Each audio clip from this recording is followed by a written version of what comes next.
ಉತ್ತರ ಭಾರತದಲ್ಲಿ ಕುಸಿದು ಬಿತ್ತು ಮಗುವನ್ನು ಮಲಗಿಸಿದಳು. ಕುಸಿದು ಬಿತ್ತು ಮಗುವನ್ನು ಮಲಗಿಸಿದಳು.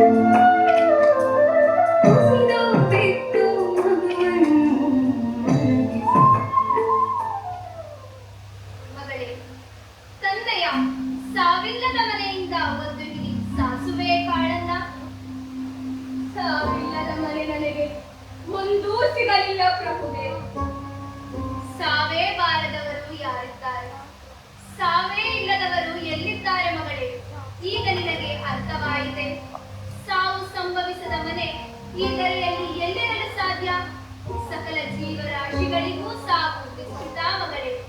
ಯಾರು ಅದೆಷ್ಟು ಪ್ರಿಯರಾಗಿದ್ದರೂ ಅವಶ್ಯವಾಗಿದ್ದರೂ ಒಂದಲ್ಲ ಒಂದು ದಿನ ಮರಣ ಹೊಂದಲೇಬೇಕು.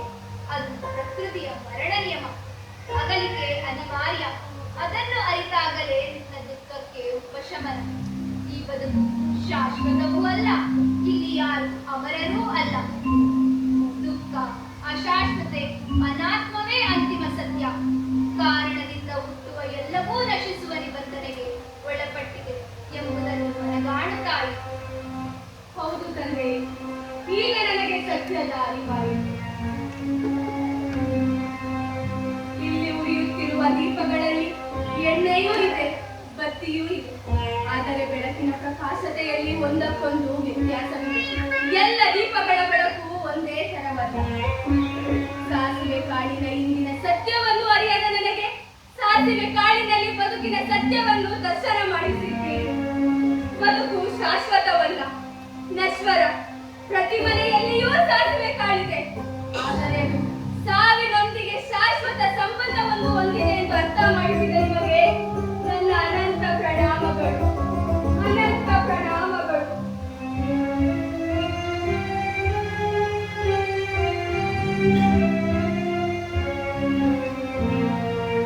ಈ ಜಗತ್ತಿನಲ್ಲಿ ಮನುಷ್ಯರ ಜೀವನ ಅನಿಮಿತ್ತ, ಅಜ್ಞಾತವಾಗಿದೆ.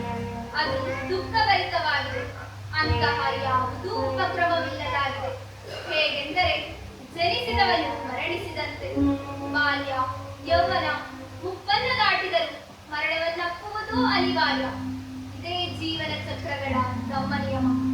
ಹೇಗೆ ಮರಗಳಲ್ಲಿನ ಭರಿತ ಫಲಗಳು ಮೊಗ್ಗಾಗಿರಲಿ, ಕಾಯಾಗಿರಲಿ, ಹಣ್ಣಾಗಿರಲಿ ಕ್ರಮವಿಲ್ಲದೆ ಬೀಳುವ ಸ್ವಭಾವವಿರುವುದೋ, ಹಾಗೆ ಜನ್ಮಿತ ಮನುಷ್ಯ ಮಗುವಾಗಿರಲಿ, ಬಾಲಕನಾಗಿರಲಿ, ಯೌವನಾವಸ್ಥೆಯಲ್ಲಿರಲಿ, ಮುಪ್ಪಿನಾವಸ್ಥೆಯಲ್ಲಿರಲಿ ತಾರತಮ್ಯವಿಲ್ಲದೆ ಕಮ್ಮನಿಯಮಕ್ಕೆ ಅನುಸಾರವಾಗಿ ನಿತ್ಯವೂ ಮೃತ್ಯುವಿನ ನಿಯಮಾಧೀನಕ್ಕೆ ಒಳಪಟ್ಟು ಸಾವನ್ನಪ್ಪುವುದು ಸತ್ಯವಾಗಿದೆ.